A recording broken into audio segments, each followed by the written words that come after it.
કેશોદના આંગણ જાગરણ મંચ દ્વારા ગણતંત્ર પર્વની ઉજવણી કરવામાં આવતા ભારતનું બંધારણ અમલમાં આવ્યું તેમના 76મા ગણતંત્ર દિવસની ઉજવણી ભારતભરમાં કરવામાં આવી છે।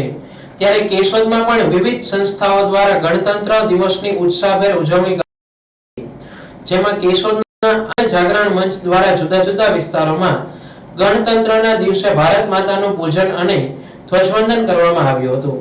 કેશોદના પાટીદાર નગરમાં આવેલ કસ્તુરી હાઇટ્સમાં આંગણ જાગરણ મંચના નેજા હેઠળ ભારત વંદન કાર્યક્રમ રાખ્યો હતો, જેમાં કસ્તુરી એપાર્ટમેન્ટના રાજુભાઈ માખણસાની આગેવાની નીચે સમગ્ર એપાર્ટમેન્ટના રહીશો દ્વારા ભારત માતાનું પૂજન તેમજ રાષ્ટ્રધ્વજને સલામી આપી હતી।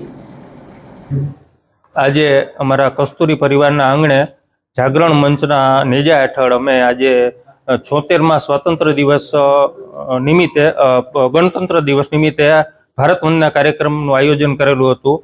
આ ભારત વંદના કાર્યક્રમથી આપણને એવું જાણવા મળે છે કે આજે વિશ્વનો કોઈ એવો દેશ નથી કે એની કન્ટ્રીને માતા કહેતો હોય સિવાય કે ભારત। આપણે ભારતને ભારત માતા તરીકે પૂજીએ છીએ, એટલે દરેક સભ્યએ આવા અંદરથી જુસ્સો રાખવો જોઈએ કે આ આપણી માતા છે, આપણે માતાનું જતન કરવું જોઈએ। એ અનુસંધાને આજે અમે અહીંયા જાગરણ મંચના નેજા હેઠળ ભારત વંદના કાર્યક્રમ રાખેલો હતો। વિશેષ આજે અમારા પરિવારના બધા સભ્યો આવી અને ભારત માતાનું પૂજન કર્યું, આરતી કરી અને પ્રસાદનું વિતરણ કર્યું। આ એક ભાવ એવો પ્રગટ કરે છે કે તમે સંગઠિત રહ્યો। હવે શરૂઆત અમે એવા વિચારથી કરી કે આ અમારો પરિવાર જ છે, કસ્તુરી પરિવાર। અહીંથી શરૂઆત કરીએ તો મહોલ્લો આવશે, મહોલ્લા પછી શેરી આવશે, શેરી પછી શહેર આવશે, શહેર પછી જિલ્લો આવશે અને એમ કરતા કરતા એક રાષ્ટ્ર મજબૂત બનશે। આ અભિપ્રાય હિસાબે અમે આજે આવું આયોજન કરેલું હતું। જય હિન્દ। આજે અમારા કસ્તુરી પરિવારના આંગણે જાગરણ મંચના નેજા હેઠળ અમે આજે 76મા સ્વાતંત્ર્ય દિવસ નિમિત્તે ગણતંત્ર દિવસ નિમિત્તે ભારત વંદના કાર્યક્રમનું આયોજન કરેલું હતું।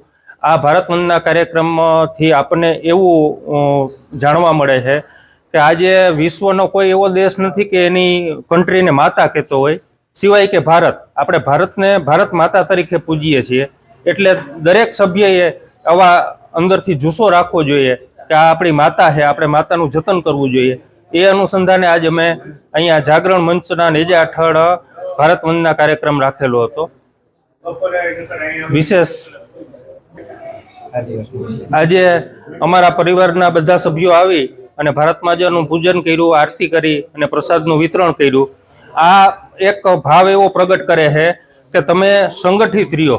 હવે શરૂઆત અમે એવા વિચારથી કરી કે આ અમારો પરિવાર જ છે, કસ્તુરી પરિવાર। અહીંથી શરૂઆત કરીએ તો મહોલ્લો આવશે, મહોલ્લા પછી શેરી આવશે, શેરી પછી શહેર આવશે, શહેર પછી જિલ્લો આવશે અને એમ કરતા કરતા એક રાષ્ટ્ર મજબૂત બનશે। જય હિન્દ।